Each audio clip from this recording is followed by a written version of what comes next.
మహారాష్ట్రలో భారీ వర్షాలు బీభత్సం సృష్టిస్తున్నాయి. నదులు ప్రమాదకర స్థాయిలో ప్రవహిస్తున్నాయి. సావిత్రి నదికి వరద పోటెత్తడంతో ముంబై గోవా రహదారిపై మహద్ వద్ద ఓ వంతెన కుప్పకూలింది. దీంతో 2 బస్సులు 2 కార్లు కొట్టుకుపోయాయి. 30 మంది వరకు గల్లంతే ఉంటారని భావిస్తున్నారు. సమాచారం తెలుసుకున్న ఎన్డీఆర్ఎఫ్, కోస్ట్ గార్డ్ సిబ్బంది రంగంలోకి దిగారు. హెలికాప్టర్లతో గాలిస్తున్నారు. 2 రోజులుగా మహారాష్ట్రలో భారీగా వర్షాలు కురుస్తున్నాయి.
మహారాష్ట్రలో భారీ వర్షాలు బీభత్సం సృష్టిస్తున్నాయి. నదులు ప్రమాదకర స్థాయిలో ప్రవహిస్తున్నాయి. సావిత్రి నదికి వరద పోటెత్తడంతో ముంబై గోవా రహదారిపై మహద్ వద్ద ఓ వంతెన కుప్పకూలింది.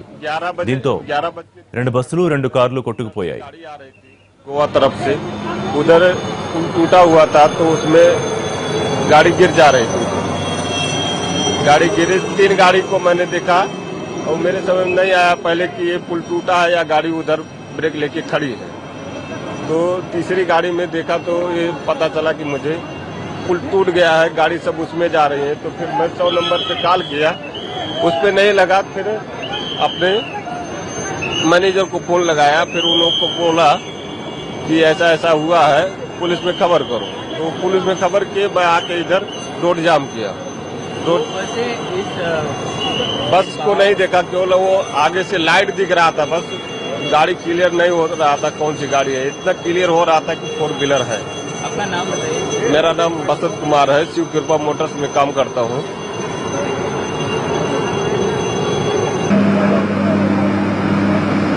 హైక్ మాత్రం అంతే లైన్ లో ఒక రేటు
భారీ వర్షాలతో గుజరాత్లోని పలు జిల్లాల్లో జనజీవనం అస్తవ్యస్తమైంది. వాల్సడ్, నవ్సరి జిల్లాల్లో వరదల్లో చిక్కుకుని 5 మృతి చెందారు. వాల్సడ్లోని 24 గంటల వ్యవధిలోనే 25 సెంటీమీటర్ల వర్షపాతం నమోదైంది. దాంతో పట్టణంలోని లోతట్టు ప్రాంతాల్లో నీటమునిగాయి. జిల్లాలోని ఔరంగా నది ప్రమాదకర స్థాయి దాటి ప్రవహిస్తోంది. దిగువ ఉన్న 3 గ్రామాలు జలమయమయ్యాయి. అలాగే నవ్సారిలోని అంబికారా నది కూడా ప్రమాదకర స్థాయిలో ప్రవహిస్తోంది. వరద ప్రాంతాల్లో ఎన్డీఆర్ఎఫ్ బృందాలు సహాయక చర్యలు చేపట్టాయి. తాజా పరిస్థితిని అధికారులు ఎప్పటికప్పుడు సమీక్షిస్తున్నారు.